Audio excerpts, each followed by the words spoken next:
जय हिंद दोस्तों। आज हम 22 नवंबर 2024 विजन एस न्यूज को सिंप्लीफाई करेंगे। 21 नवंबर को जो मैंने आपको क्वेश्चन दिए थे, प्रीलिम्स बेस्ड क्वेश्चन थे, उनके आंसर हैं सी और बी। और जो मेंस बेस्ड क्वेश्चन था पीवाईक्यू, उसका आंसर ये है। ये मैंने टेलीग्राम पे भी डाल दिया है, आप देख सकते हैं।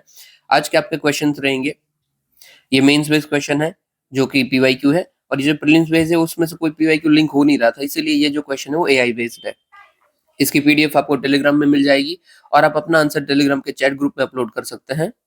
दोनों की लिंक आपको डिस्क्रिप्शन में मिल जाएगी। चलिए शुरू करते हैं आज की न्यूज।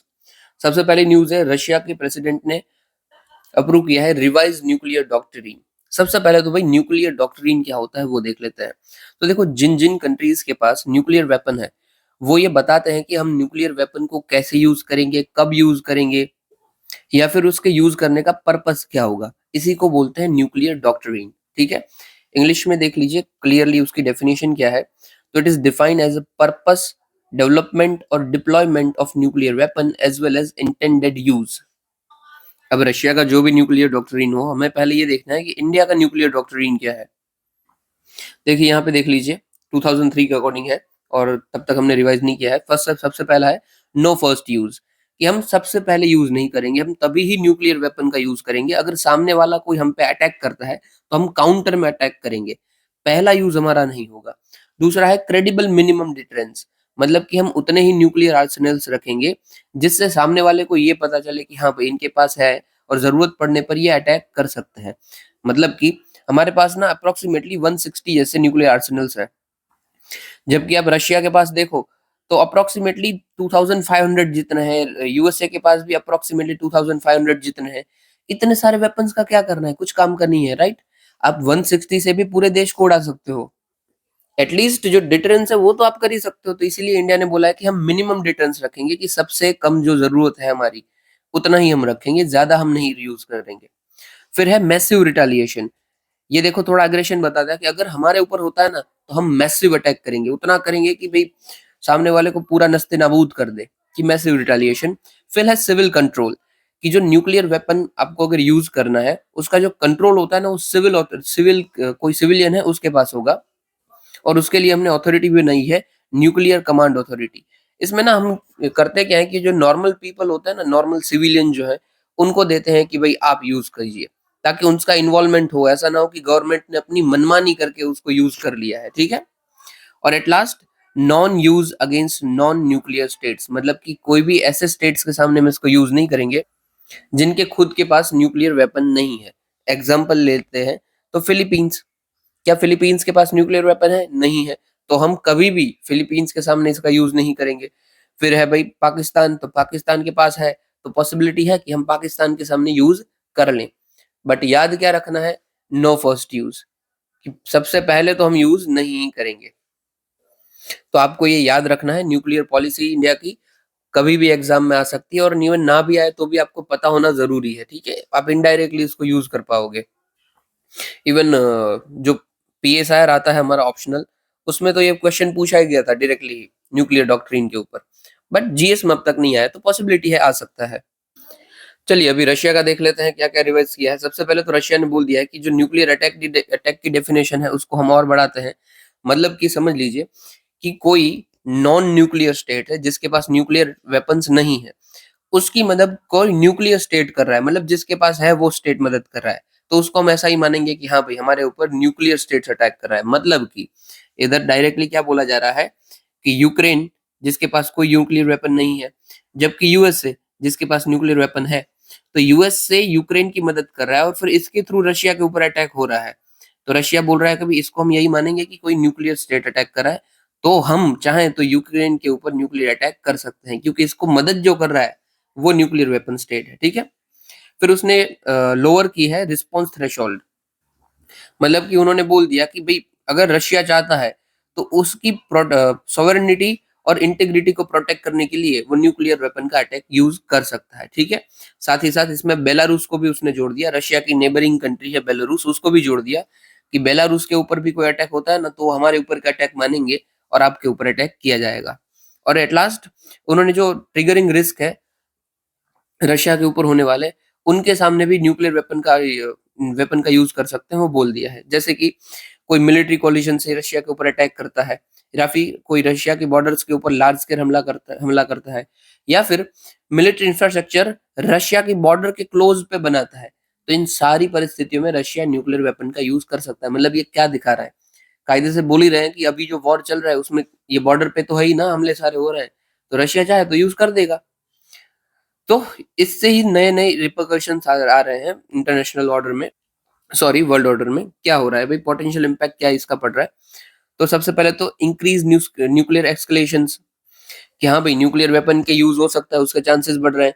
फिर वीक कर रहे हैं हम नॉन प्लोरिफरेशन रिजीम, या फिर न्यूक्लियर प्लोरिफरेशन ट्रीटी को, मतलब कि भाई न्यूक्लियर वेपन को हमें खत्म कर देना है, अबेंडन कर देना है, उसको हम वीक कर रहे हैं, कि एक बाजू हम खत्म करने की बात कर रहे हैं, दूसरी बाजू ये तो बढ़ रहा है। और दूसरा, डिस्ट्रेस बढ़ रहा है लोग अंदर अंदर, जो भी इंटरनेशनल कंट्रीज है उन लोगों के अंदर। जैसे कि भाई यूएस और रशिया के बीच में ट्रीटी साइन थी, स्टार्ट ट्रीटी, और फिर उसको रिवाइज करके बन गया था न्यू स्टार्ट ट्रीटी।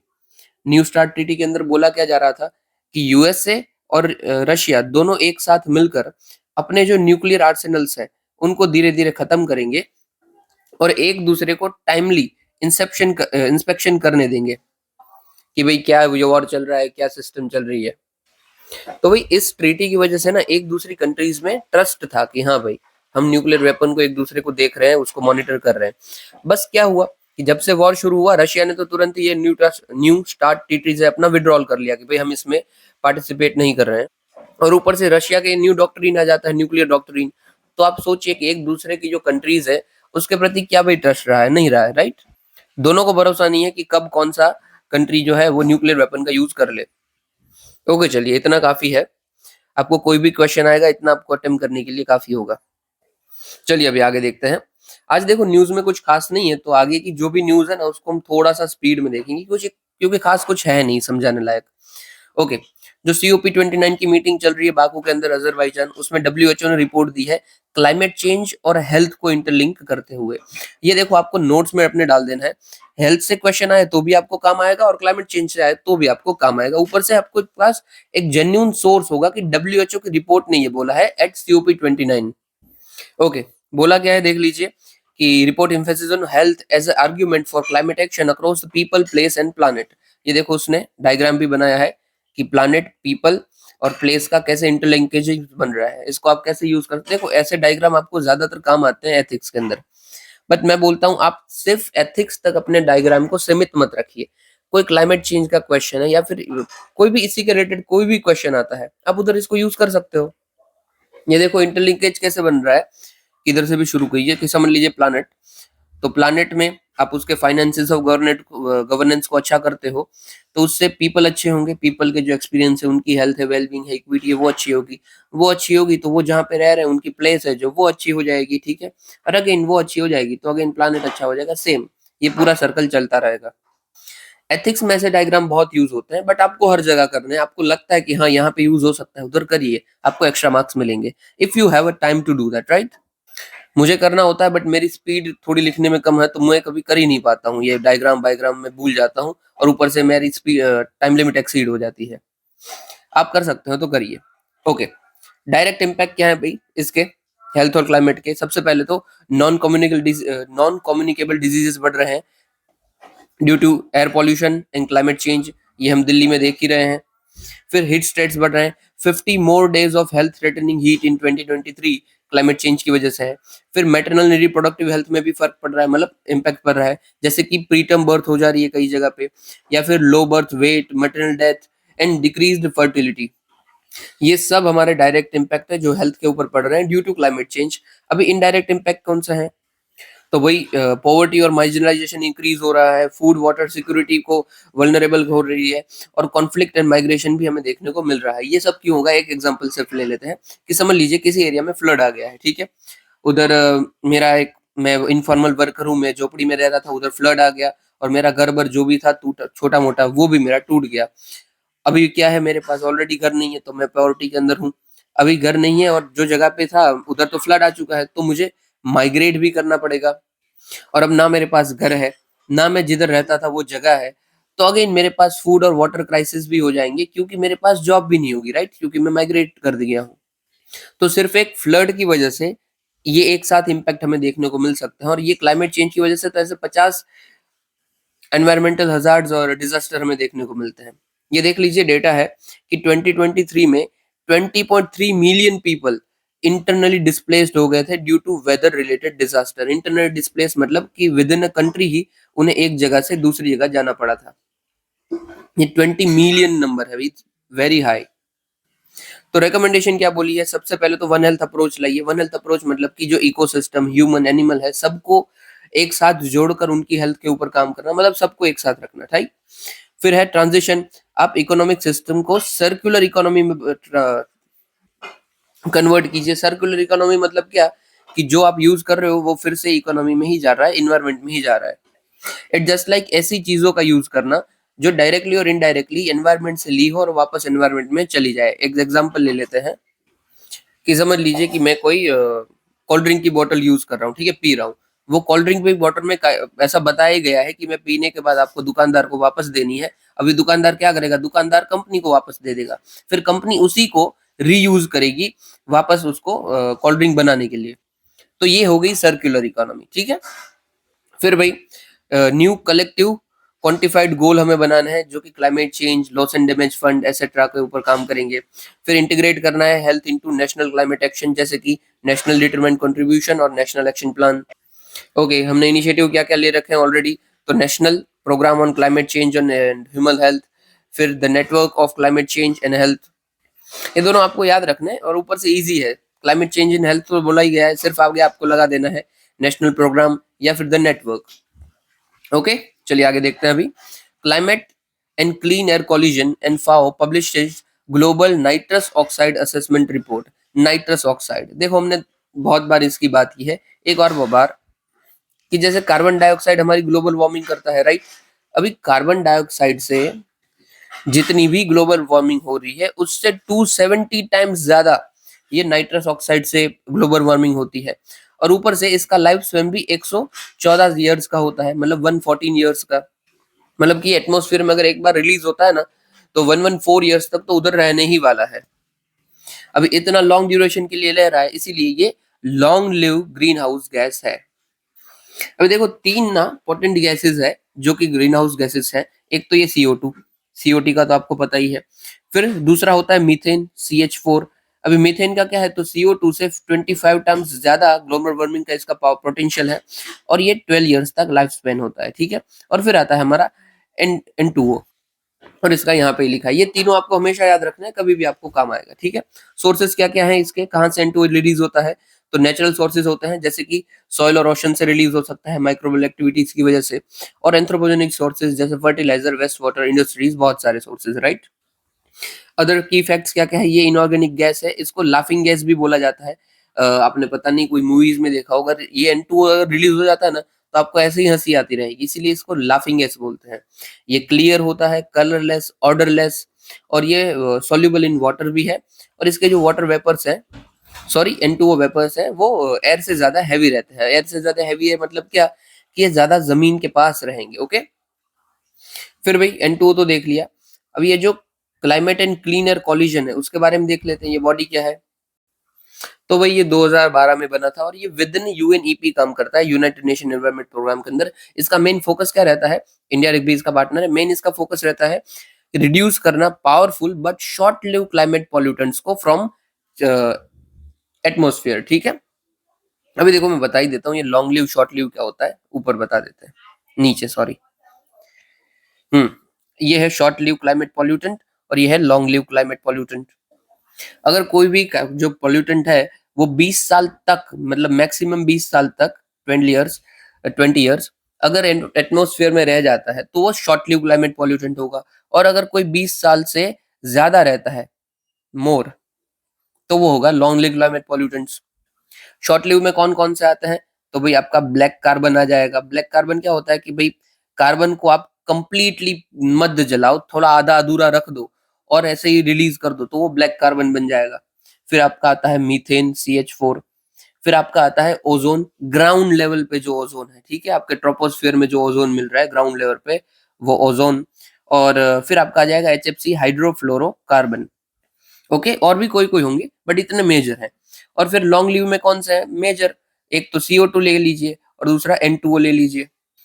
अभी देखो दोनों के अलग अपने अपने अपने फायदे हैं। जैसे कि आप शॉर्ट लिव कार्बोनेट पॉल्यूटेंट है उसको अगर कम करते हो तो आपको डायरेक्टली तुरंत उसका फायदा देखने को मिलेगा, ठीक है, इसको तो आपको रैपिड बेनिफिट मिल सकता है। जबकि ये जो लॉन्ग लिव है उसको तो आपको कम करने में ही देर लगेगी, ऊपर से अगर कम कर भी दिया तो आपके जो बेनिफिट्स होंगे वो लॉन्ग टर्म बेनिफिट्स होंगे, ठीक है। तो आप खुद बताइए, अगर हमें अभी के अभी ग्लोबल वार्मिंग को कम करना हो तो हमें सबसे पहले किसको कम करना चाहिए, शॉर्ट लिव कार्बोनेट पॉल्यूटेंट्स को। ओके, चलिए अभी आगे देखते हैं। ये रहा। ओके, ये इतना डन है हमारा, ये हो गया है। अभी फाइंडिंग्स देख लेते हैं जो रिपोर्ट की फाइंडिंग थी, फाओ और CCAC ने बताया है। तो भाई N2O का जो इमिशन हो रहा है वो अगर करंट रेट से होता ही रहा, जो जो हमारा टारगेट है 1.5 सेल्सियस तक लिमिट करना ग्लोबल वार्मिंग को, वो हम अचीव नहीं कर पाएंगे, क्योंकि जितनी भी ग्लोबल वार्मिंग हो रही है उसमें से 0.1 सेल्सियस जितनी N2O की वजह से हो रही है। फिर एंथ्रोपोजेनिक इमिशन है, वो 1980 से हम कंपेयर करें तो लगातार इंक्रीज ही होता जा रहा है, ठीक है। और उसमें से भी 75% ओरिजिनेट होता है फ्रॉम एग्रीकल्चर यूज, जैसे कि फर्टिलाइजर्स और मैन्योर। फिर N2O जो है वो ओजोन डिप्लीटिंग सब्सटेंसेस को भी बनाता है।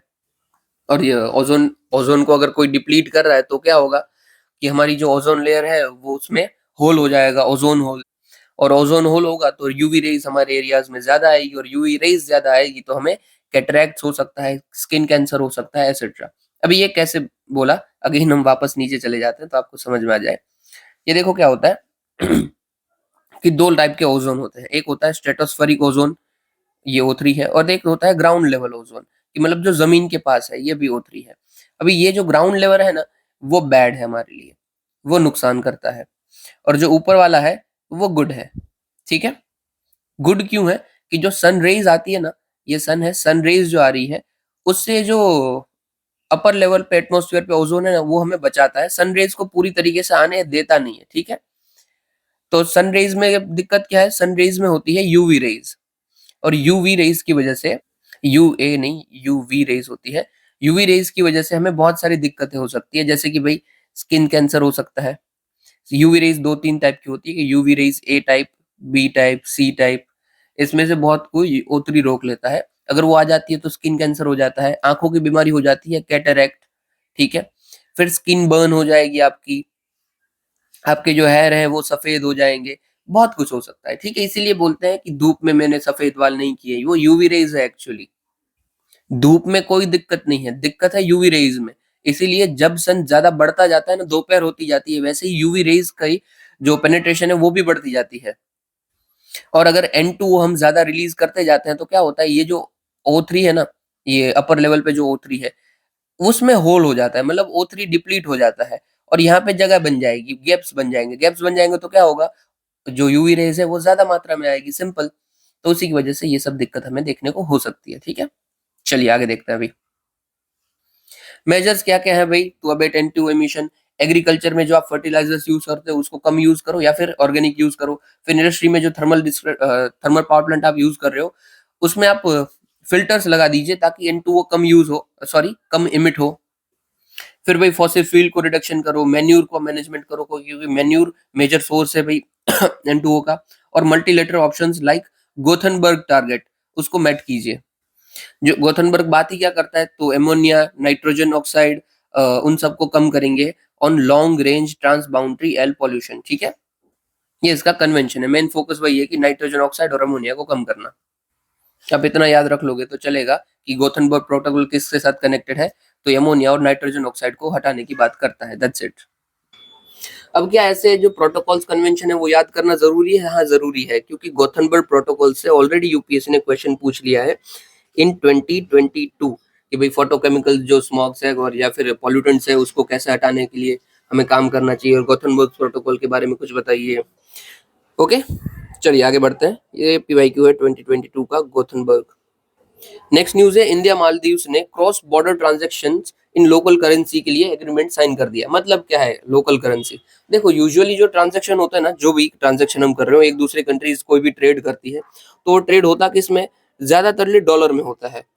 डॉलर में क्यों होता है? तो डॉलर ऐसी करेंसी है कि हर जगह चल जाती है, उसकी थोड़ी सी वैल्यू ज्यादा है।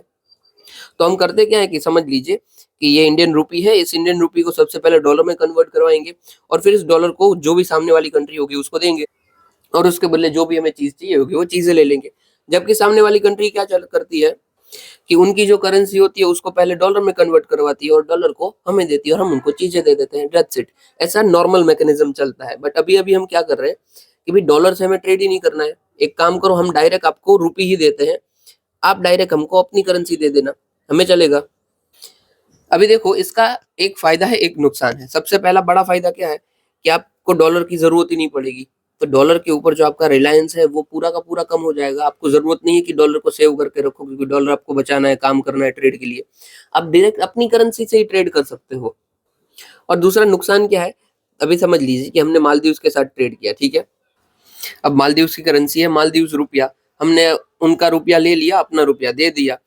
अभी हमें ट्रेड करना है मालदीव्स के साथ, अभी हमें कुछ लेना ही नहीं है। समझ लीजिए, एक हाइपोथेटिकल एग्जांपल लेते हैं कि मालदीव्स के साथ हमें नहीं लेना, हमें लेना है इंग्लैंड के साथ। अब इंग्लैंड को हम देते हैं कि यार मालदीव्स रुपया पड़ा है, लेगा क्या इंग्लैंड? लेगा मालदीव्स का रुपया? नहीं लेगा, वो बोलेगा डॉलर दो भाई। या फिर श्रीलंका समझ लीजिए कि श्रीलंका को हम ऑफर करें कि भाई मालदीव्स रुपया मेरे पास पड़ा हुआ है, तू लेगा? बोलेगा नहीं भाई, हम नहीं लेंगे। आपको मजबूरी में मालदीव्स का रुपया मालदीव्स को ही देना पड़ेगा। इसलिए आपको ट्रेड करना हो या ना करना हो, एक बार अगर ये चीज शुरू की है तो एक दूसरे के साथ ट्रेड तो करना ही पड़ेगा। बाकी वरना उसका रुपया आपको कुछ काम नहीं आएगा, ठीक है।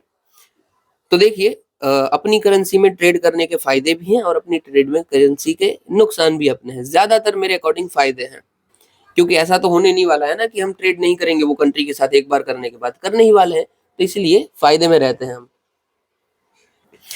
चलिए आगे देखते हैं क्या है भाई।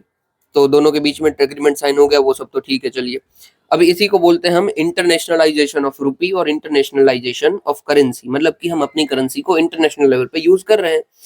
प्रॉपर मीनिंग क्या है? तो international extension of national currencies basic function of serving as a unit of account और मीडियम ऑफ एक्सचेंज और स्टोर ऑफ अ वैल्यू।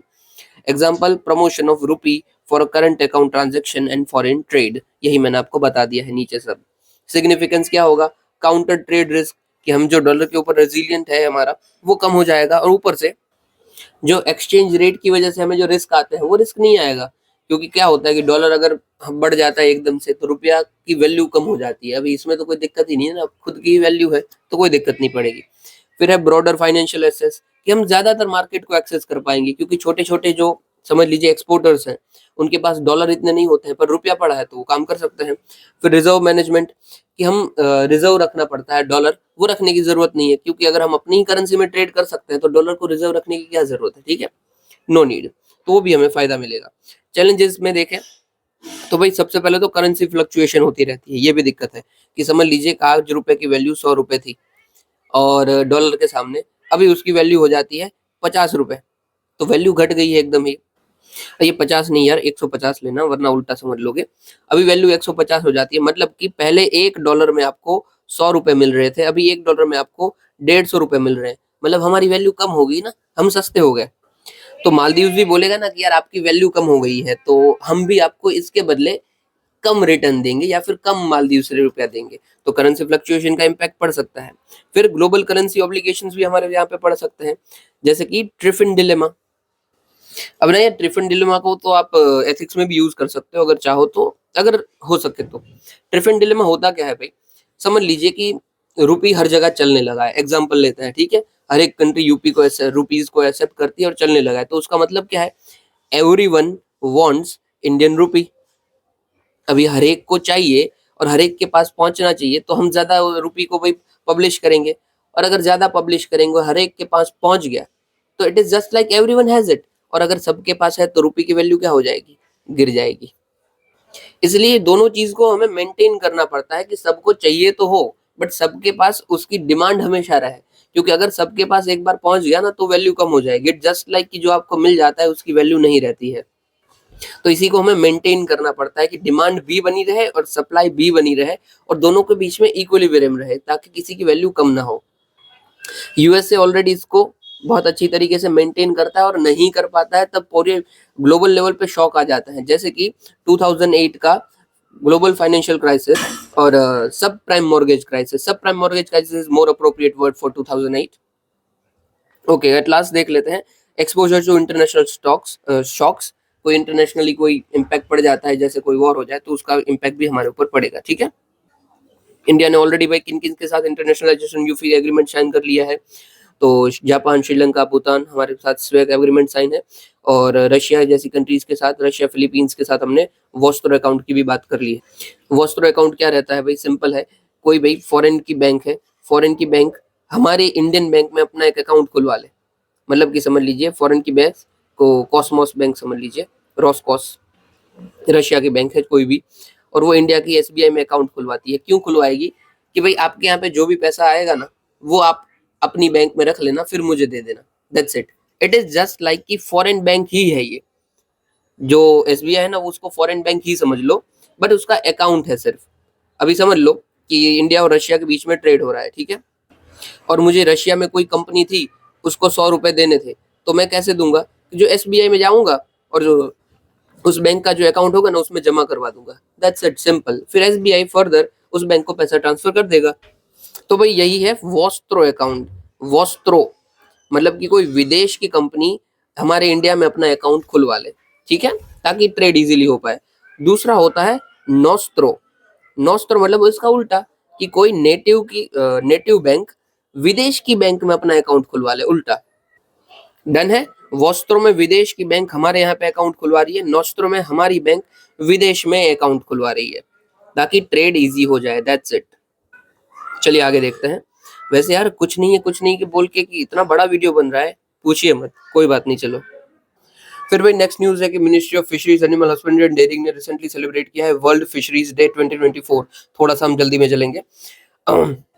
इसकी भाई थीम क्या रही थी फिशरीज डे की? तो India's blue transformation. Okay, initiative क्या क्या हमने लिए हैं? तो हमने 5th मरीन फिशरीज सेंसस बनाया है, फिर national plan of action on sharks बनाया है फॉर सस्टेनेबल शार्क मैनेजमेंट। फिर हमने इंडियाज ने इंडोर्स किया है regional plan of action on IUU, मतलब कि illegal unreported unregulated fishing prevention. और फिर एट लास्ट हमने International Maritime Organization and FAO के साथ मिलकर ग्लो लिटर पार्टनरशिप प्रोजेक्ट को अच्छे से इम्प्लीमेंट करने की बात की है to combat marine plastic litter. फिर भाई और भी बहुत कुछ किया, जैसे कि भाई स्टैंडर्ड ऑपरेटिंग प्रोसीजर्स को हमें अच्छा करना है, जैसे कि एलपीजी किट्स फिट्स करवाइए। फिर national single window by coastal aquaculture authority, मतलब आपको कोई भी क्लियरेंसेस लेनी है तो वहां से ले लेना, डायरेक्ट कोस्टल एक्वाकल्चर अथॉरिटी से सिंगल विंडो प्लेटफॉर्म रहेगा आपका। और फिर केरला को भी रिसीव मिला है बेस्ट मरीन स्टेट का अवार्ड, और तेलंगाना को अवार्ड मिला है बेस्ट इनलैंड स्टेट का, ठीक है। ये सब नॉर्मल बातें थी। अभी देखो हम यूपीएससी ना पीवाईक्यू पूछा था, शायद 2018 में, हाँ 18 में ही है, मैंने नीचे लिखा है कि भाई ब्लू रिवॉल्यूशन क्या होता है, और पीसी कल्चर में आ रही हुए चैलेंजेस और स्ट्रेटजीज को कि कैसे उसको अवॉइड कर सकते हैं, वो बताइए। तो देखो पिस्सी कल्चर मतलब वही जो फिश से साथ जुड़ा हुआ है ना, उसको हम पिस्सी कल्चर बोलते हैं। और ब्लू रिवॉल्यूशन मतलब क्या, कि पानी से आपको अपना डेवलपमेंट को बढ़ाना है, इट इज ब्लू रिवॉल्यूशन, ठीक है, blue for water, blue for revolution. तो भाई पिस्सी कल्चर के अंदर क्या क्या प्रॉब्लम आती है, आप खुद सोचिए कि अभी जो फिशरीज का सेक्टर चल रहा है उसमें प्रॉब्लम क्या आ सकती है। आपने बोट देखी है फिशरमैन की, आपको क्या लगता है वो बोट पुरानी है या नहीं है? विदेश की बोट देखना, हमारी बोट देखना, ये बहुत पुरानी बोट्स है सारी की सारी। और हमारी जो पकड़ने की फिश पकड़ने की टेक्निक्स है ना, वो भी सारी की सारी पुरानी है, क्योंकि बोट पुरानी, टेक्निक पुरानी। तो पहला दिक्कत हमें यही मिलती है, देखने को मिलता है कि हमारी ट्रेडिशनल प्रैक्टिसेस हैं और हमारे इक्विपमेंट्स जो हैं वो पुराने हैं। फिर आप इंफ्रास्ट्रक्चर भी ले लीजिए, हमारे यहाँ पे जो डॉकयार्ड होते हैं, छोटे मोटे डॉकयार्ड, वो भी बहुत पुराने हैं, और उसका इंफ्रास्ट्रक्चर जो है वो बहुत पुअर है, तो पुअर इंफ्रास्ट्रक्चर है हमारे पास। फिर दूसरा क्या दिक्कत देखने को मिलता है, कई बार फिश के अंदर कोई कोई डिजीजेज आ जाते हैं, तो भाई डिजीज आउटब्रेक भी हमारे लिए दिक्कत हो सकता है। फिर एक और एवरग्रीन प्रॉब्लम है हमेशा जो रहती है हर एक सेक्टर के अंदर, मार्केट की पूरी तरीके से एक्सेस नहीं मिलती है, ठीक है, और एक्सेस मिल जाए तो भाई पूरी तरीके से प्राइस नहीं मिल रही है। तो इससे यार नॉर्मल चैलेंजेस है जो आपको ऐसे ही पता है, आप बस अपनी आंख और नाक कान सब खुला रखोगे, आपको सुनने में आ जाएगा। अभी स्ट्रेटेजीज पूछी जाए तो क्या करना है, ये जितनी भी चैलेंजेस है उसको आपको अच्छा करना है, दैट्स इट। सबसे पहले क्या, ट्रेडिशनल सब हमारा था इंफ्रास्ट्रक्चर और अपने इक्विपमेंट्स, तो बोलेंगे कि हम भाई मॉडर्न टेक्निक और सिस्टम्स लेके आ जाए, इंफ्रास्ट्रक्चर को मॉडर्न बनाइए। फिर क्या था, मार्केट का एक्सेस और प्राइजेस नहीं मिल रही थी, तो हमें क्या करना है, बेटर मार्केट एक्सेस और प्राइसिंग लाना है फिशरमैन्स के लिए। फिर भाई पता नहीं चल रहा था इन लोगों को कि कैसे काम करना, तो आप रिसर्च और डेवलपमेंट के ऊपर काम कीजिए। और क्या कर सकते हैं भाई, गवर्नमेंट इंसेंटिव्स दे दे, ये भी चल सकता है। फिर ये डिजीज आउटब्रेक था तो भाई टाइमली आप सर्वे करवाइए और वैक्सीनेशन करवाइए अगर ऐसा हो तो। ये सब हो सकता है, ठीक है। ये सब बेसिक है जो आपको सोचना नहीं है, डायरेक्ट लिंक करके लिख ही देना है। ऐसा क्वेश्चन वैसे इजी होता है, इजी टू अटेम्प्ट। सिग्निफिकेंस क्या है भाई अभी फिशरीज सेक्टर का इंडिया के अंदर? तो भाई 3 करोड़ जितने फिशेस और फिशर्स इसके अंदर जुड़े हुए हैं। फिर न्यूट्रिशन बहुत अच्छा होता है फिश के अंदर, तो ये हेल्दी ऑप्शन है to mitigate hunger and nutrition deficiencies. और इकोनॉमिक ग्रोथ का भी हम देखें तो 1% of India GDP and 5% of agriculture GDP का हिस्सा ही है एज पर 2018। ओके, इंडिया के फिशरी सेक्टर के बारे में फिर से देख लेते हैं। तो ये सेकंड लार्जेस्ट वर्ल्ड का प्रोड्यूसर है, 8% ऑफ ग्लोबल आउटपुट ये देता है। और ये फिशरी सेक्टर में हम सेकंड लार्जेस्ट है। एक्वा कल्चर में हम अगेन सेकंड लार्जेस्ट हैं। ओके फाइन है। इनिशिएटिव हमने क्या क्या लिया है, तो प्रधानमंत्री मत्स्य संपदा योजना है, प्रधानमंत्री किसान समृद्धि सहाय योजना है, फिर फिशरीज इंफ्रास्ट्रक्चर डेवलपमेंट फंड है, और national fisheries development board establish किया है, जो कि पर्टिकुलर फिशरीज को ही देखा जाएगा under ministry of farmer animal husbandry and dairying. Okay, पूरा आंसर ही हमने इधर डिस्कस कर लिया है, तो आप लिखो तो इसको थोड़ा देख लेना और आप बाकी के सोर्सेज से भी देख के लिख सकते हैं, ठीक है। फिर भाई वर्क फ्रॉम होम की बात चल रही है, ये भी पीवाईक्यू था अपना 2022 में। आज मैं मेंशन करना सारे भूल गया हूँ इसलिए दिक्कत हो रही है। क्या बात हो रही है वर्क फ्रॉम होम में? देखो, वर्क फ्रॉम होम के अपने फायदे हैं, अपने नुकसान है। आप खुद सोचिए, वर्क फ्रॉम होम अगर कोई कर रहा है तो क्या हो सकता है? नुकसान में हम देखें सबसे पहले तो डिस्टर्बेंसेस हो सकते हैं कि घर में बैठे हो, आप वर्क फ्रॉम होम कर रहे हो, अचानक से भाई आपकी मम्मी बुला लेती है कि भाई मोटर बंद कर दो, या फिर आपका कोई बेटा बेटी है तो वो हो सकता है कि वो आपको डिस्टर्ब कर दे हो कि भाई पापा क्या कर रहे हैं, एक्सेट्रा। दूसरा क्या दिक्कत हो सकता है कि जो आपका कलीग्स के साथ है उसकी आपकी पार्टनरशिप कम बनती है, क्योंकि आप भी घर पे अकेले काम कर रहे हो, वो भी अकेला काम पे कर रहा है, तो आपके बीच में कम्युनिकेशन गैप रहेगा। आप एक दूसरे को कम जानोगे तो आपकी पार्टनरशिप भी कम रहेगी और आपके बीच में जो कॉलेजियलिटी है वो भी कम होगी। तो देखो, एथिक्स का पेपर हो ना, उधर टीम वर्क मत लिखना, उधर लिखना कॉलेजियलिटी, ठीक है। और इसका इम्पैक्ट क्या पड़ेगा, तो डेवलपमेंट आपका स्लो होगा, आपकी जो भी फर्म है उसका डेवलपमेंट कम होगा। और ऊपर से डिस्ट्रप्शन हमने बात कर लिया है, ठीक है। डेडिकेशन भी कम हो जाएगा क्योंकि आप घर पे बैठे हो, कम हो जाता है, ठीक है। आपके ऊपर वर्क का स्ट्रेस बढ़ जाएगा क्योंकि आपको घर का भी काम संभालना है थोड़ा बहुत, और फर्म का भी संभालना है। और अगर आप बुरे इंसान हो तो पॉसिबिलिटीज है कि डोमेस्टिक वायलेंस के चांसेस बढ़ जाएंगे ऑन वुमन, और वुमन के ऊपर प्रेशर पड़ेगा क्योंकि वुमन को फिर क्या जिम्मेदारी बढ़ जाएगी कि आपका भाई हस्बैंड भी घर पे है, या फिर इवन कोई वुमन वर्क फ्रॉम होम कर रही है तो भी जिम्मेदारी बढ़ जाएगी कि बोला जाएगा यार आप इधर ही बैठे हो, आप अभी खाना बना दो या काम कर दो, तो वुमन के ऊपर प्रेशर बढ़ सकता है, ठीक है। ये बुरी चीजें हो सकती है। अच्छी चीजें क्या हो सकती है, सबसे पहले पैसा बचेगा, आपको आना जाना नहीं पड़ेगा, कम्युनिकेशन टाइम कम्यूटिंग का टाइम जो होता है वो कम हो जाएगा और उसकी कॉस्ट भी कम हो जाएगी। फिर फैमिली रिलेशनशिप है वो स्ट्रांग रहेगी क्योंकि आप हमेशा फैमिली के साथ रहते हो। आप चिल्ड्रन के ऊपर ज़्यादा ध्यान दे पाओगे, उसके एजुकेशन हेल्थ को ज़्यादा अच्छी तरीके से संभाल पाओगे। फिर मैक्रो इकोनॉमिक इंडिकेटर्स देखें तो कार्बन फुटप्रिंट कम हो जाएंगे, क्योंकि कोई भी अगर घर से बाहर निकल ही नहीं रहा है तो कार्बन डाइऑक्साइड एमिशन होगा ही नहीं, तो कार्बन फुटप्रिंट कम हो जाएगा, ठीक है। और ऑर्गेनाइजेशन लेवल की बात करें तो ऑर्गेनाइजेशन लेवल पे आपको रेंट नहीं देना पड़ेगा किसी भी ऑफिस का, आपको इलेक्ट्रिसिटी नहीं देनी पड़ेगी, और प्रोडक्टिविटी भी बढ़ जाएगी क्योंकि अगर कोई बंदा 9 बजे उठकर पूरे 1 घंटे की ट्रैवल करके 10 बजे आपके यहाँ आता था, इधर तो क्या है डायरेक्ट 9 बजे उठना है, तो इजी हो जाएगा ना, वो बंदा ज्यादा आपको टाइम दे सकता है। और ऊपर से घर पे है तो उसका एनर्जी लेवल भी अच्छा होगा और इजीली वो काम कर पाएगा, ठीक है। इजी है, हमने दोनों देख लिए फायदे नुकसान, और ये सब ना थोड़ा कॉमन सेंस होता है, आपको बस अपना दिमाग खुला करना है और आपको इजीली पता चल जाएगा कि हाँ भाई ऐसा सब होता है। वे हेड क्या है, फायदा भी है नुकसान भी है, तो हम कर क्या सकते हैं, हाइब्रिड कर सकते हैं। कि ऐसा कीजिए कि वीक में 3 दिन आपको घर पे रहना है और 3 दिन आपको ऑफिस आना है, तो दोनों रहेगा ना कि एम्प्लॉय के साथ भी आपका भाई रिलेशनशिप अच्छा हो रहा है, घर के साथ भी अच्छा हो रहा है, और आप सब कुछ प्रॉपरली देख पा रहे हो। ओके चलिए, अभी आगे देखते हैं, ठीक है। अभी शॉर्ट न्यूज़ है हमारी। अगेन शॉर्ट न्यूज़ से पहले अगर आपको वीडियो अच्छा लगा हो तो लाइक कमेंट शेयर सब्सक्राइब जरूर कीजिएगा, ताकि हमें भी अच्छा लगे और थोड़ा मोटिवेशन मिले कि व्यूज अच्छे आ रहे हैं तो और ज़्यादा अच्छा व्यू वीडियो बनाते हैं और जल्दी बनाते हैं। शॉर्ट न्यूज़ में पहला है फाइटोप्लैंक्टन्स ब्लूम। सबसे पहले तो फाइटोप्लैंक्टन्स क्या होते हैं, तो छोटे छोटे मरीन ऑर्गेनिजम्स हैं। ये सिंगल सेल प्लांट्स होते हैं जो कि ओशन के ऊपर देखने जाते हैं, आपको ओशन के ऊपर कई बार तैरने को मिलते हैं। इसी के ऊपर जो फिशेस होते हैं ना, वो फाइटोप्लैंक्टन्स के ऊपर अपना सस्टेन करती है। इवन जो कोरल्स है वो भी फाइटोप्लैंक्टन्स के ऊपर सस्टेन करते हैं। ये सब नॉर्मल बातें हैं।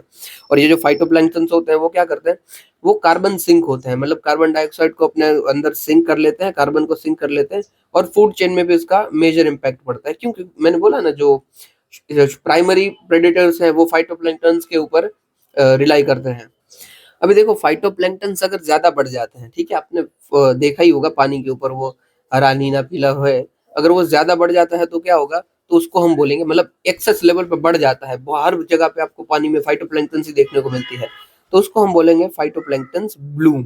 ठीक है, it is exponential growth of phytoplanktons. इसका इम्पैक्ट क्या पड़ेगा, सबसे पहले तो ये वार्म कर देगा सी सरफेस टेम्परेचर को, क्योंकि ये ऊपर ही है तो सरफेस टेम्परेचर बढ़ जाएगा।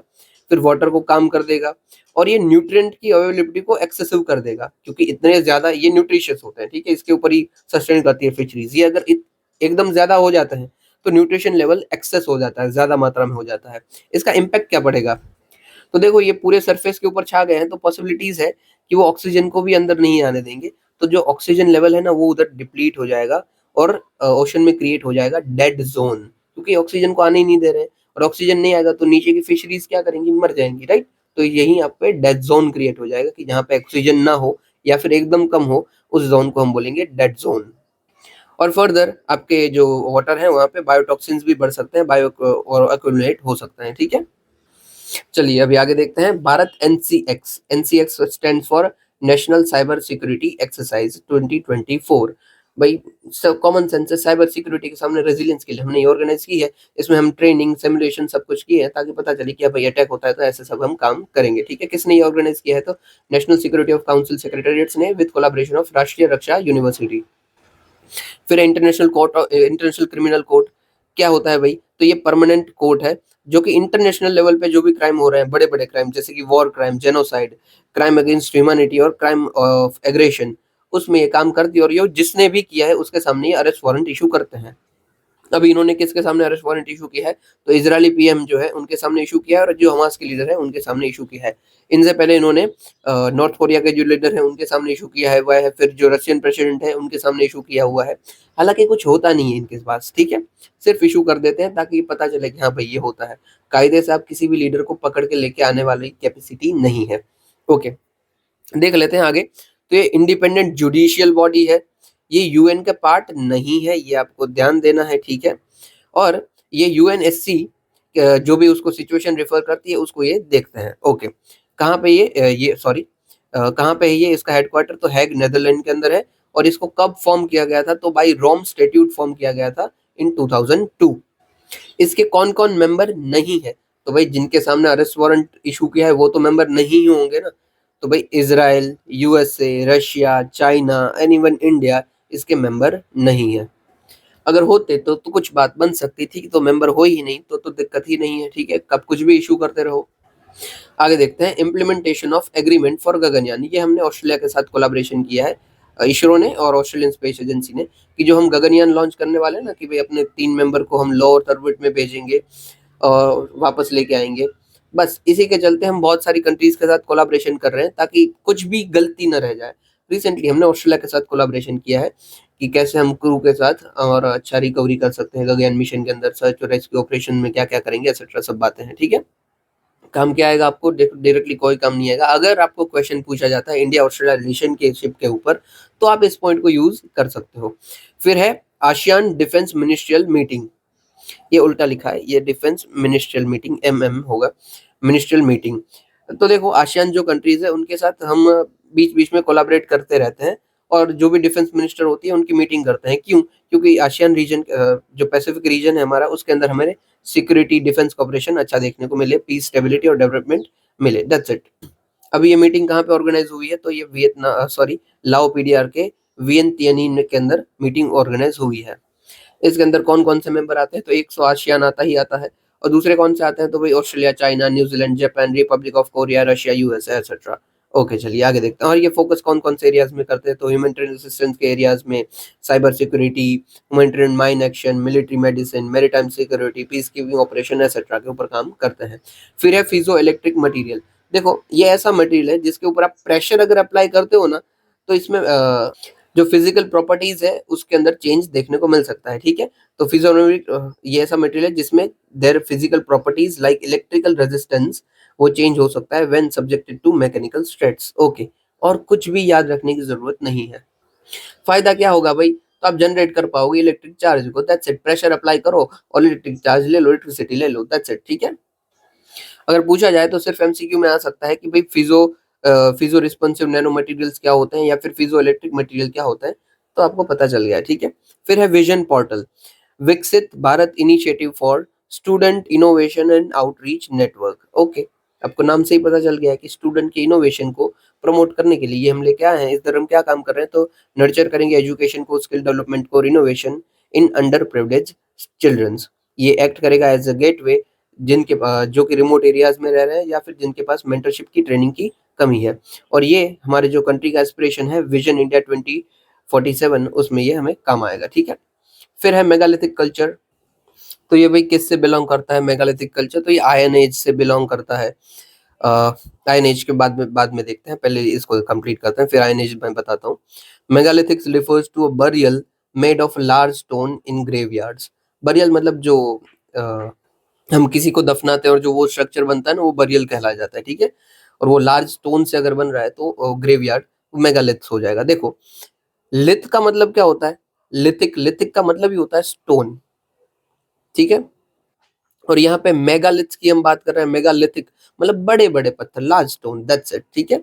इसके दो टाइप्स हो सकते हैं मेगालिथ्स के, एक पॉलीलिथिक हो सकता है, दूसरा मोनोलिथिक। मतलब पॉलीलिथिक में बहुत सारे आ रहे हैं, पॉली मतलब ज्यादा, एक से ज्यादा, और मोनो मतलब एक, दैट्स इट। साइट्स कौन कौन सी है मेगालिथिक साइट्स इंडिया के अंदर, तो आदि चंद्ररूर केव्स कोदुमल्लू तमिलनाडु के अंदर, फिर त्रिशूल और कुंतरम केरला के अंदर।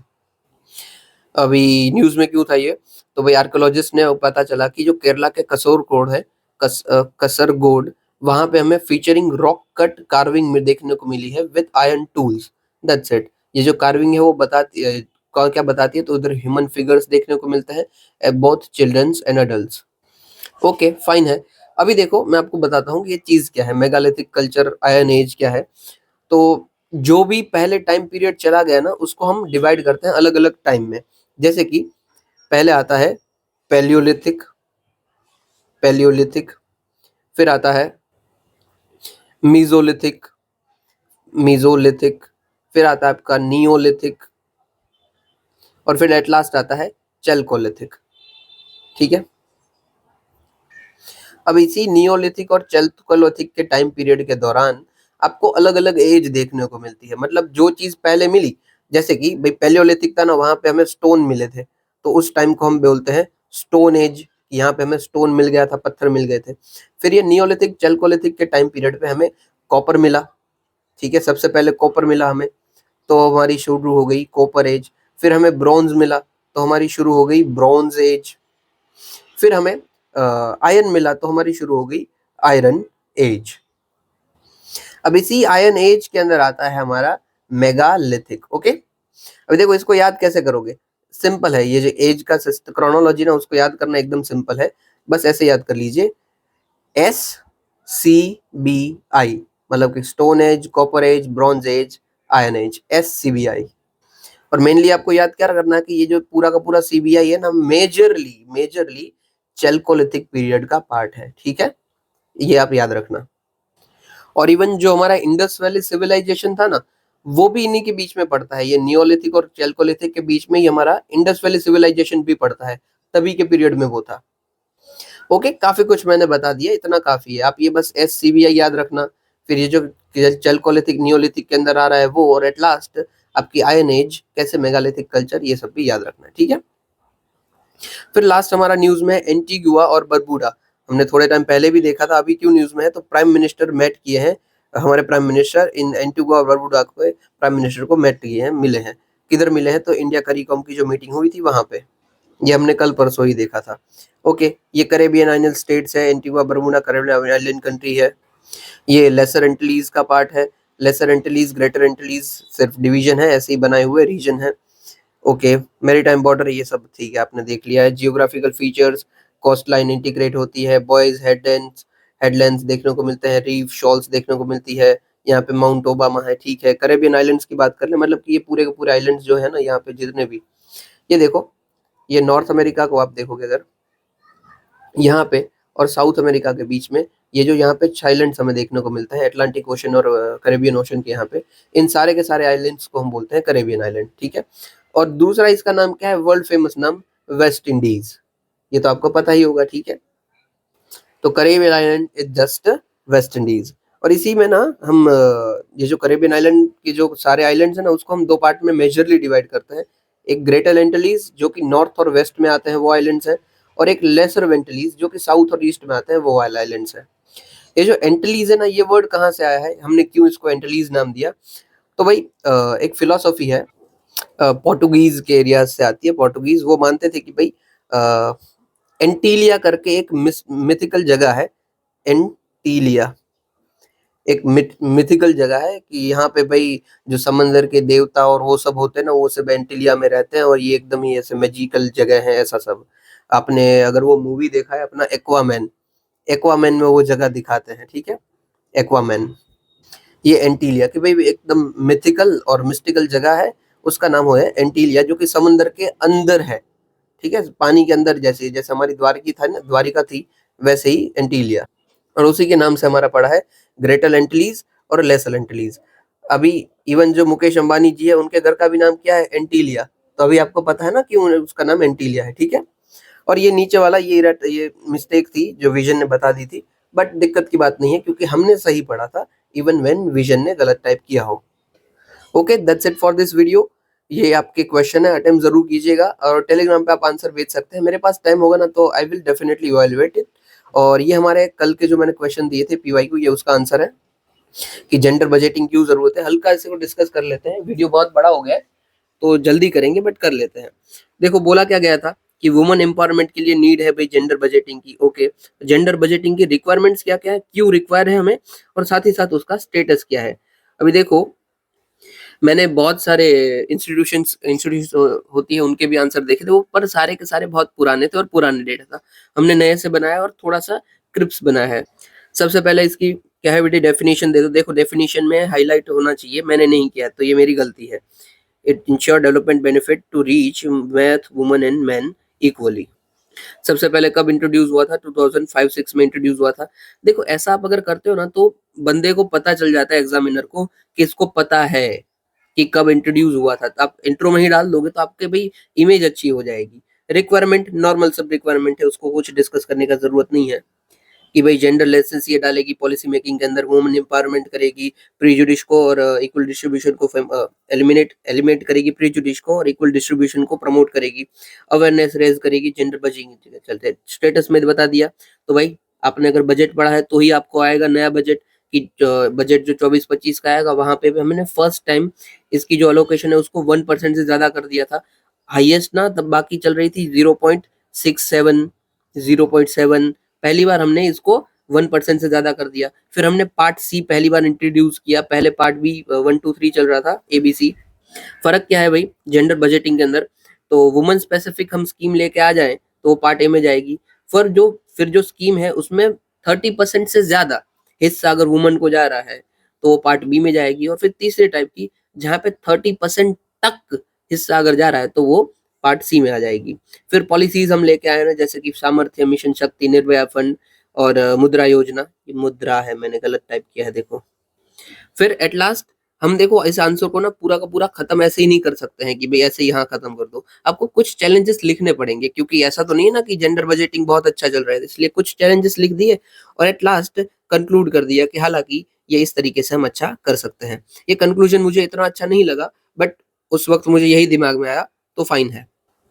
ओके, ध्यान से देख लेना और आप कोशिश करना कि आप भी इस तरीके से लिख पाओ। ये ऐसा नहीं है कि भी मेरा आंसर 100/100 है, but it is better. Okay, that's it for today.